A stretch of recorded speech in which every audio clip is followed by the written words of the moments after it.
Welcome once again to the Culinary Timeline channel, which is surely by now your favorite channel, food enthusiasts. Today we're going to talk about something very interesting as we embark on the flavorful journey into the art of refrying.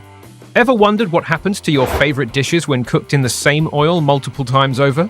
Well, join us as we unveil the secrets that every health-conscious cook or even common person like us definitely needs to know. So let's head into the art of refrying, uncovering the secrets that simmer beneath the surface of that bubbling vat. Is it a culinary shortcut to golden glory or a health hazard disguised as convenience?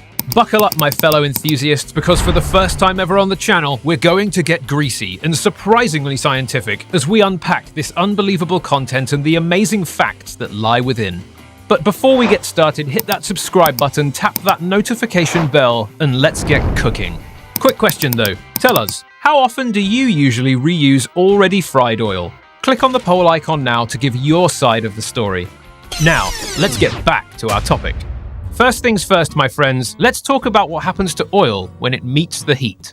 At high temperatures, oil undergoes some serious transformations on a molecular level. The chemistry behind it is truly fascinating, and it's crucial we understand it to appreciate the impact it has on our food. So buckle up as we break it down for you, because it's time to get molecular. Imagine oil as a playground of happy little fat molecules holding hands, but crank up the heat and things get chaotic. Those bonds break, creating free radicals like tiny mischievous gremlins that wreak havoc on your health. Plus, some molecules morph into nasty compounds like acrolein, which are actually the culprits behind that burnt popcorn aroma. So what happens when you invite these gremlins to your next frying fiesta? Not a pretty picture. Now here's where it gets interesting. Reusing oil can have some surprising effects, not just on your food, but also on your health. Scientifically speaking, we are talking about the formation of acrolein, aldehydes, and free radicals. Stick around because we are going to explore how these compounds can impact your well-being. And if possible, we want to put our taste buds to the test with a live taste comparison. More on that later. Anyway, those free radicals and their buddies can inflame your body, increasing your risk of chronic diseases. And let's be honest, reused oil just doesn't sing. Food absorbs those funky flavors, leaving you with a bitterness that no amount of ketchup can mask. But wait here. Fear not, fellow cooks. We've got your back with some practical tips on how to ensure that your oil is still good for frying. From visual cues to the scent of the oil, we've got the ultimate guide to ensure that you are always cooking with the best. And if you are wondering how to maximize the life of your oil, stay tuned for some expert advice on filtering and storage before you banish that oil bottle to the abyss as we talk savvy reuse. Keep an eye out for the telltale signs like smoke, darkness, and that suspicious burnt popcorn aroma. Strain it after each use to capture those crispy bits and store it in a cool and dark place. Remember that oil has its limits, so don't push your luck beyond 3 or 4 cycles. In fact, if you wait here for just a moment, we will have a live example for you to easily understand the whole story. But first up, we have a cautionary tale that will make you think twice before hitting that reuse button on your fryer. Picture this: a bustling kitchen, savory aromas wafting through the air, and a chef with years of experience renowned for their crispy delights. Now let's say Chef had a secret ingredient, which is his or her trusty reused cooking oil. Chef believed in the magic it added to their creations. Little did Chef know, a culinary storm was brewing. As Chef reheated oil, a chemical ballet unfolded. The oil, once a pristine partner in flavor, underwent a transformation. It released toxic substances, a cascade of free radicals, and a dangerous dance of fat molecules breaking down. The symphony of change led to a crescendo that impacted health, which sadly, in result, elevated cholesterol levels, the birth of harmful trans fats, and a shadow lurking over the heart's well-being. But here's the twist in our tale. The impact wasn't the same for every dish. Battered foods, the knights in shining armor imparted fewer impurities than their breaded or flour-dredged counterparts.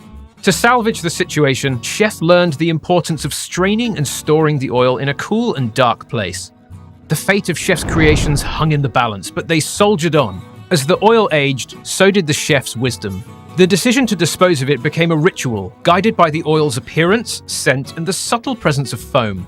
And beware the burnt particles. Reusing oil with burnt remnants was like adding a villain to the pot with a burnt flavor that haunted the dishes. So Chef, armed with a filter, waged war against food particles. And there you have it, a cautionary tale from the kitchen of Chef. The moral of the story? Listen to your oil, respect the signs, and don't let your favorite dishes fall victim to the perils of reused oil. Now that we know how refrying the oil affects our health and our daily lives, tell us, have you ever noticed such irregularities or experienced the above in your life? Vote in the poll right now. Now let's get back to our journey, foodies, and address some myths and misconceptions that might be frying up in your mind. Don't worry, because we're here to separate the facts from the fritters. Because in the kitchen, sometimes the myths are as sizzling as the oil itself. Let's address the elephant in the fryer, just like those deep frying myths that just won't quit. First up, no, adding a potato peel won't magically purify your oil. And contrary to popular belief, topping it up with fresh oil doesn't erase the gremlins lurking beneath. Remember, prevention is key. Okay, now time for the real deal. Time to put the theory into practice. We're putting our knowledge to the test with a live demonstration. Watch closely as we will fry up some goodies in both fresh and reused oil, dissecting the culinary metamorphosis. Watch as textures transform, cooking times shift, and that golden hue fades into a murky brown. So it's a science experiment worthy of the Culinary Timeline channel. Let's take a look. This is where you will see the magic, or science, unfold before your eyes. Now that we've mastered the art of refrying, let's also explore some healthier alternatives for those moments when you want to give your heart a break. Keep in mind, it's not like we're here advocating for a deep frying free-for-all, so here are some healthier options that keep your taste buds happy without the gremlins doing the tango in your arteries. Air frying, baking, and grilling. These alternatives not only bring out unique flavors, but also keep your dishes on the healthier side. Indeed, air frying, baking, and grilling are all fantastic ways to achieve that crispy on the outside and tender on the inside perfection without drowning your food in oil. And that brings us to an important question. Do you believe that these other frying techniques contribute to a healthy or even better, unique taste to the food or meal than the usual deep frying or refrying method? Feel free to carry on the discussion in the comments below. As we wrap up today, we can safely say that the art of refrying is a delicate balance between flavor, science, and health. As you embark on your culinary adventures, just remember to think critically about your cooking practices because it's of great importance and deep concern to you maintaining a healthy life.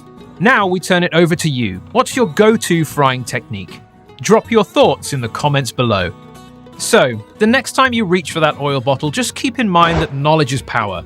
Choose wisely, fry responsibly, and most importantly, savor the journey from sizzling pan to happy belly.